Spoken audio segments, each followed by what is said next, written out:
Oui, alors une prise de parole pour dire comment c'est possible, messieurs la police qui nous écoutez aussi, d'avoir autant d'injustices et de choses épouvantables qui ne se voient pas, qui ne s'entendent pas et qui se perpétuent. Comment est-ce qu'il est possible que dans un pays aussi noble et riche que le nôtre, les valeurs soient aussi écrasées, écrabouillées, qu'on puisse accepter de voir des gens crever de faim et crever de soif dans les rues, et que les citoyens sont quand même coupables par omission en disant « c'est pas mon problème, c'est celui du système ». Or aujourd'hui, le système bat de l'aile, le système ne répond plus à rien. Si les citoyens ne prennent pas conscience que c'est eux qui doivent remédier à des injustices humaines, seront tous droit aux catastrophes dans nos familles, messieurs, dames. Vous ne serez pas épargnés, ni les fonctionnaires, ni les salariés, ni les précaires, encore moins ceux qui n'ont rien. Parce que cette souffrance-là, elle prend de l'ampleur, elle n'intéresse personne. Parce que la meilleure force que nous partageons tous, c'est l'inertie.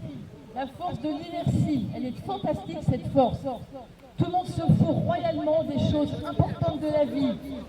Et c'est pour ça qu'on est tous complices par omission d'accepter, de se dire c'est pas possible, ça va pas bouger. Ben non, c'est comme ça, il faut l'accepter, puis c'est pire ailleurs, hein, on n'est pas au Liban ici. Donc si on n'est pas au Liban, on doit tout accepter. Eh bien non, moi je repense à Stéphanie Seul, qui a dit indignez-vous, gardez votre sens critique, gardez votre colère et votre humanité. Et tant qu'il y aura quelqu'un qui tend la main dans la rue, qui n'est plus rien, qui n'est pas respecté, nous serons dehors. Même si vous nous regardez, messieurs et mesdames du système, avec dédain, mépris, ironie et indifférence, nous restons des êtres humains. Le peuple n'a pas de logement, le peuple est à la rue. Le peuple, comme maintenant en canicule, est en train de crever dans un coin. Heureusement, il y a des citoyens aujourd'hui qui leur donnent à manger, parce que même des associations qui sont très reconnues aujourd'hui sont fermées. Comment est-ce possible tout ça? Moi, j'aimerais juste qu'on revienne avec de l'humanité et qu'on dise à quelqu'un, qu'on lui serre la main, qu'on lui tend et qu'on lui dit ben voilà, j'ai peut-être pas grand-chose, mais je peux peut-être te prêter un fauteuil ce soir. Ou alors, je connais quelqu'un, je pourrais peut-être t'aider pour un logement. Tout ça c'est des choses que l'État a abandonnées. Et c'est les citoyens qui le font aujourd'hui. Alors je pose une question, est-ce qu'on a encore besoin de gouvernement? Puisqu'il est incompétent, il est non présent et il ne sert pas les citoyens. Alors les amis camarades qui sont là, les sans-papiers, les sans-abri, les habitants de quartier, les personnes qui ont subi des violences, toute injustice, j'aimerais vous donner un peu les résultats et les causes. Alors, si on est là aujourd'hui, c'est parce qu'on veut faire les choses pacifiquement. C'est une des choses qu'on tient à cœur. Si on veut lutter, et si on veut lutter longtemps, on doit communiquer, on doit être présent. Et du coup, là-bas à la MEL, on a eu une prise de contact avec une demande de rendez-vous, de réunion avec eux. Et à nous de se préparer, c'est-à-dire s'ils nous envoient une invitation à venir et parler des problématiques que nous subissons chaque jour dans notre vie, si on n'a pas de dossier à donner, ben, ça ne sert à rien de marcher ou de lutter. Donc si on demande une réunion, il faut qu'on prépare des dossiers, et des dossiers bien concrets. On est là, même si les politiciens ne veulent pas nous, on est là. Nous sommes tous des enfants d'immigrés, première, deuxième, troisième génération. Nous sommes tous des enfants d'immigrés. Et moi, je vais vous dire merci. Nous sommes sur la route. On ne laisse pas. On va jusqu'au bout. Même il nous manque un morceau de papier. On a notre dignité. Depuis 24 ans, on existe. On ne laisse pas faire. On va jusqu'au bout. Le 19, on va faire 24 heures devant la préfecture. On va dormir dehors. On va dormir dehors, de faire comprendre le droit de son papier. Il y en a marre. On va jusqu'au bout. On ne laisse pas faire.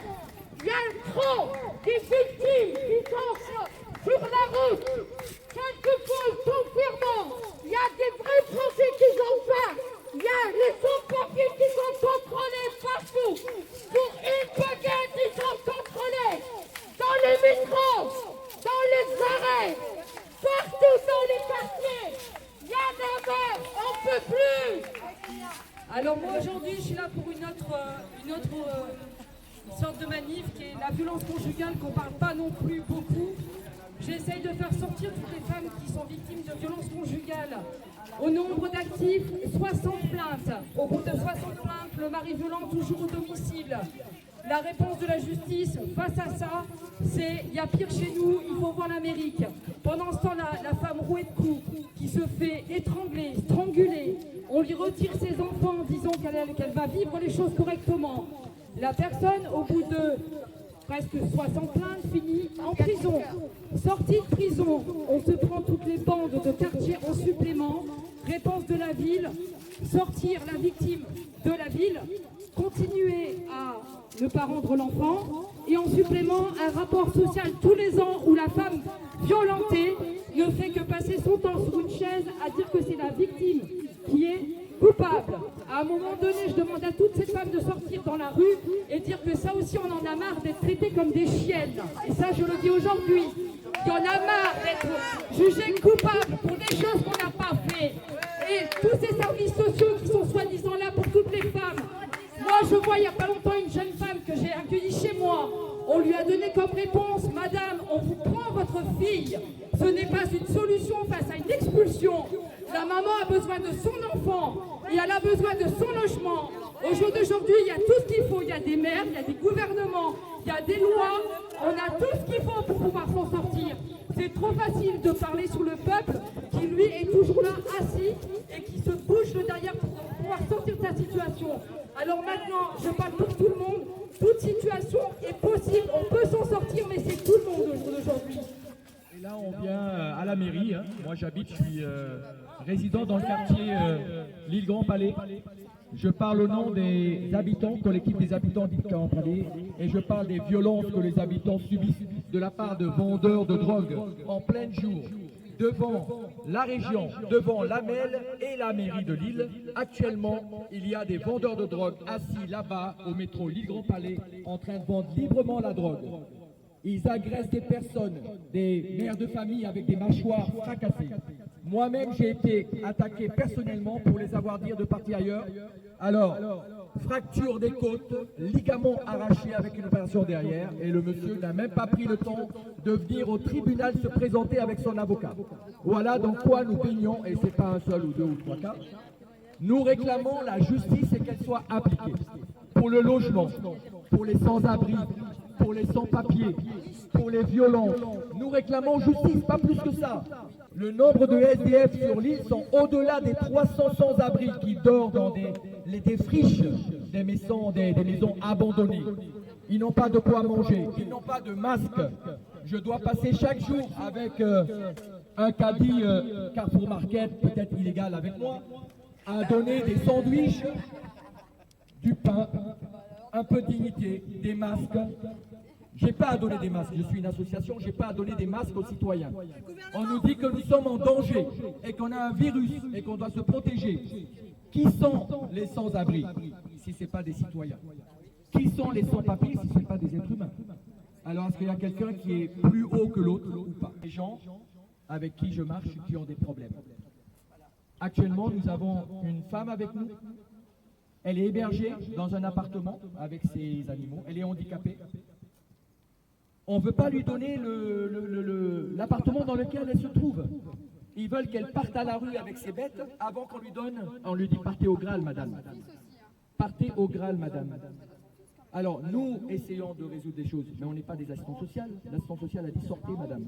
Débrouillez-vous. On vous aidera dehors. Donc c'est ça qui est honteux. Aujourd'hui, elle est avec nous. Alors, j'ai encore une autre personne avec moi. Elle s'est retrouvée avec sa fille de 10 ans à la porte. On a dû trouver nous-mêmes un logement. Nous-mêmes, le logement, pour elle. Parce qu'elle allait au HLM, madame, nous n'avons pas de place. Nous attendons 2, 3, 4 ans, 5 ans pour vous. Elle a dû être hébergée chez moi pendant 3 jours.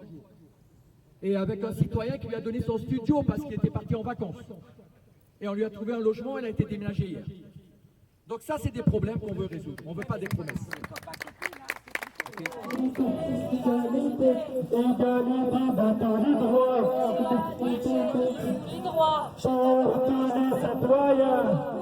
Tous les citoyens, êtres humains. Ensemble, nous vaincrons. Nous vaincrons le racisme. Nous vaincrons le fascisme. Nous vaincrons le chômage. Plus lentement. Donc moi je parlais d'entraide, ce qui CNC est extraordinaire. D'autres, des gens qui sont non connus, du grand public ou autres, font aussi chacun à leur échelle, aide. Si on commençait déjà chacun par autour de chez soi, rien que le fait de se dire bonjour, je crois qu'on a déjà perdu ça, cette base. Le fait de dire bonjour, comment tu vas? As-tu besoin de quelque chose? Est-ce que je peux t'aider? Tout simplement, viens boire un café, si tu as besoin de discuter. Et puis surtout, arrêtons d'être restés enfermés à la maison. Allons dehors, marcher, voir ce qui se passe, aller discuter avec l'un, avec l'autre. Allez voir, j'ai découvert il n'y a pas très longtemps la friche ici à Saint-Sauveur. Vous avez des personnes extraordinaires qui font des choses extraordinaires sur la friche. Vous avez des militants aussi qui se rassemblent, des âgés qui mettent en place des actions contre, par exemple, la pauvreté, le climat, l'insécurité. Toutes ces petites actions-là menées tous ensemble nous mèneront, je pense, assez vite à quelque chose de plus fort. Donc moi, je dirais juste une chose, solidarité avec tout le monde et puis avec tous. Et surtout, arrêtons d'avoir peur, arrêtons de regarder, allons vers les gens, juste pour dire bonjour. Vous verrez que les gens sont ouverts et tout le monde parlera avec vous. Et c'est comme ça qu'on y arrivera.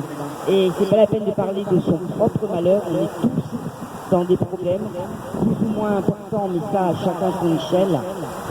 Juste parler et discuter et dire ce qui va bien aussi, pas seulement ce qui ne va pas. Parce qu'à force de rester dans ce qui ne va pas, on s'enferme nous-mêmes dans quelque chose qui, au bout d'un moment, on ne trouve plus la porte de sortie. Donc de belles choses se font aussi tous les jours au quotidien. Et ça peut commencer par nous-mêmes. Merci.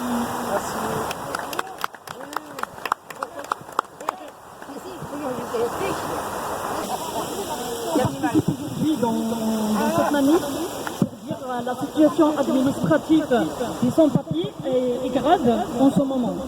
Il faut l'arrêt immédiat de tous les centres de tous les placements en centre de retention.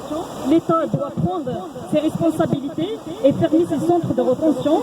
Il faut libérer et régulariser tous les sans-papiers. Les sans-papiers pendant la période de confinement.